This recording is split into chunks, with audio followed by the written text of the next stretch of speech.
Hey everybody, now I'm here to show you the ability to remote debug experiences in PhoneGap on iOS 6. Now, iOS 6 allows you to leverage Safari's remote development tools to actually debug what's happening inside of the web view on iOS devices or in the iOS simulator using Safari's developer tools.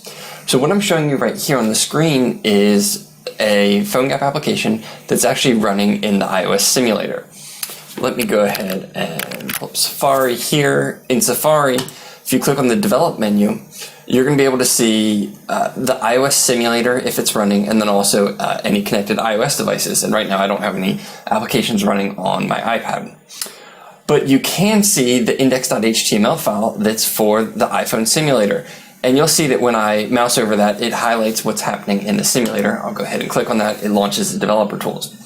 Now, once you're in the developer tools, you can have full inspection of the DOM, well, inspection and editability of the DOM. So I can come in and let's say if I want to change styles on something, I can do that. I can trace the entire DOM tree. I can turn on and off CSS styles, for example. If I change the width and height of this button, or if I change the background style, you can see that as I'm turning these styles off in the debug tools, it's updated in the application. And you can see that I can interact with it in the way that you would expect to be able to interact with the application that's running in the web view.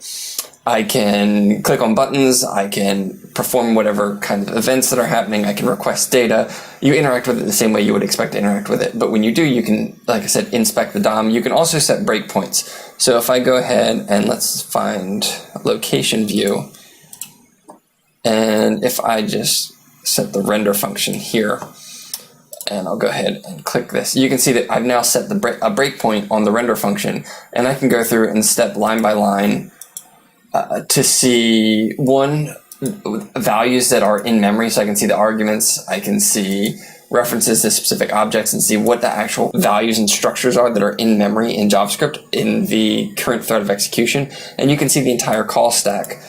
So if you wanted to trace all the events and see where functions are being called from, you could do that. I'll go ahead and let that finish.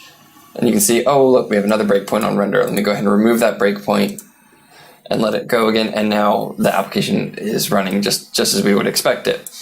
I was able to inspect the DOM, set breakpoints in CS, inspect what's happening in memory, all using the developer tools that are from Safari that are connected to the experience that's running inside the iOS simulator.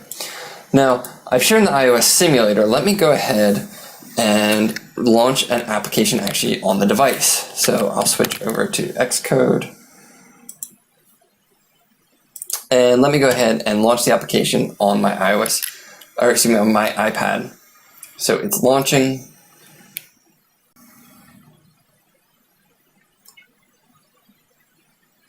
And once the app is running on the iPad, I can switch over to Safari, which I'll do now, and go to the Develop menu, and you'll actually be able to see the PhoneGap application running in the developer menu for whichever iOS device you've selected. So I'll go ahead and select index.html. You'll see on the device that when you hover over the different HTML DOM elements, that they will be highlighted on the device. And you can do the same kinds of things that I just showed you with the iOS simulator. So I can inspect DOM elements, I can set breakpoints, I can change CSS styles. So for example, let me jump to my application.js and I will set a breakpoint. I've already got a breakpoint on getStateCounties. So when I select a state, it's going to call the getStateCounties function. So when I select Delaware, we set a breakpoint, and you can see that I've actually set a breakpoint in the application that's running on the device, and I can step through that. I can see the current reference to objects in memory. I can see the call stack here on the left-hand side. And I'll go ahead and continue execution, and you can see that it loaded the data from the server. It displayed the counties here, and if I select one of those, it's going to perform another action. And that is remote debugging on iOS. This does require iOS 6, but it can be incredibly, incredibly useful for debugging applications that are actually running on devices.